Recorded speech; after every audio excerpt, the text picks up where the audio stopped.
Mu linnya lya Paatu n'erya Mwana eryamu ebituukirivu. Amiina. Abaana ba Katonda abalungi, mbalamusizzaako nnyo mu linnya lya Mukama waffe Yesu Kristo.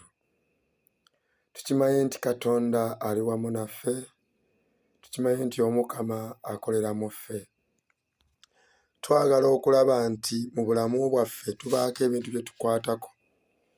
Twalibadde tuli wala mu bulamu bwaffe, naye olw'okuba nti mu bulamu bwaffe tulina ebintu ebimu bye tutakutteeko. Abantu abasinga obufumbo bugaanye, emirimu gikalubye, eby'okkola bigaanye, naye nga tulina ensonga ezimu ezisinza okukwata obulamu bwaffe. Naddala twalibadde tulina we tutuuse, ne mu bulamu bwaffe Sitaani alina ebintu bingi nnyo by'atukwatiddemu. Sitaani alina by'atusibiddemu, naye nga twetaaga okulaba nti Katonda tumusembeza mu bulamu bwaffe. Katonda nga tumuteeka mu kifo ekisooka mu bulamu bwaffe. Kye twetaaga kyekyo kyokka. Abamu njagala kwogera ku birooto abasinga bye tweroota. Abamu naddala abaloota ebirooto nga bino wammanga. Oloota ozadde, oloota oli lubuto, oloota oyonsa abaana, oloota olina ekisajja kikkozesa oba webase n'omusajja ku buliri, oloota onaaza omwana oba omusaze ekkubo. Abamu okuloota nga bakkuba embaga. Ebirooto ebyo byonna biraga akabonero akalaga nti oli mu ssibe, obufumbo bwo buzibu. Oyinza okuba nga baakufumbiza ekyoyo. Abamu baloota abaana nga babazadde naye nga tebategeerekeka. Kati kano ke kadde gwe weezuule ove mu mbeera ezo ezikutte obulamu bwo. Era twagala okulaba nti embeera ezo tuzikutula. Abamu bitusibidde ddala obufumbo, emyoyo gya kawula egy'abagenyi b'ekiro.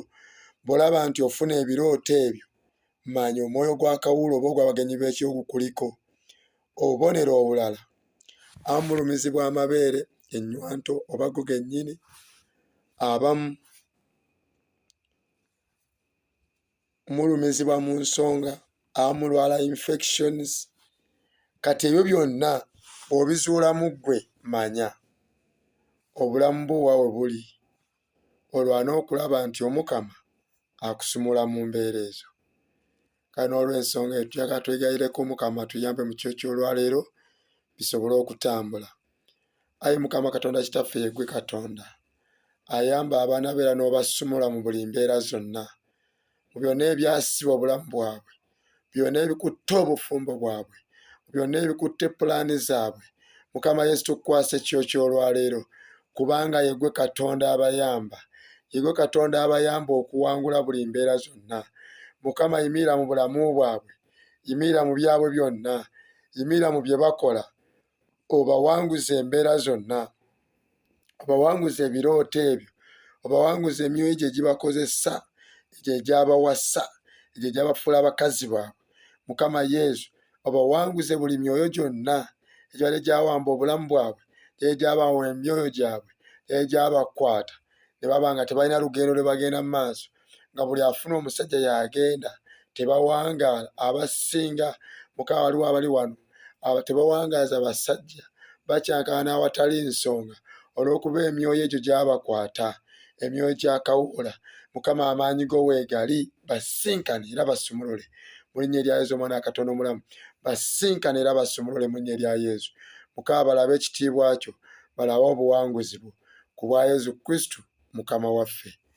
Amiina. Abantu ba Katonda tugenda kuba buli kaseera nga twongerako okulaba nti tugenda kukwata ku myoyo gino buli gumu mpola mpola. Sigirambuludde, just njagadde bbawaako ka tip katono naye Omukama abampangulize ate abakuume abataasi.